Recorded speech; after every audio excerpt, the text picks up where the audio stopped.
ยอAKA พระเอกไก่สัตว์ควย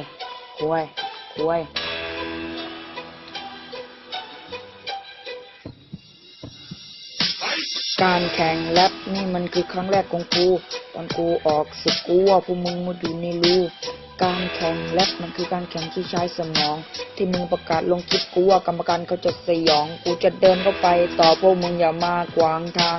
แรปปีเชียงมึงกูว่ากลับบ้านไปร้องเพลงช้างกูไม่ได้เป็นคนที่เลิศหรูอะไรแต่กูก็รักการแรปมากที่สุดหัวใจกูแดกพวกมึงเหมือนกูแดกขนมปังถ้ากูเห็นมึงกูจะตะโกนว่ากากจังอย่าเข้ามาใกล้เดี๋ยวกูเอาตีนกูสะกิดมึงมันแค่ปากกาเลยอย่ามาวัดกับลิปปิดกูไม่กลัวหรอกจะรุ่นเก่าหรือรุ่นใหม่กูฆ่าให้หมดแล้วกูไม่ปล่อยให้โตใหญ่กูคือเด็กใหม่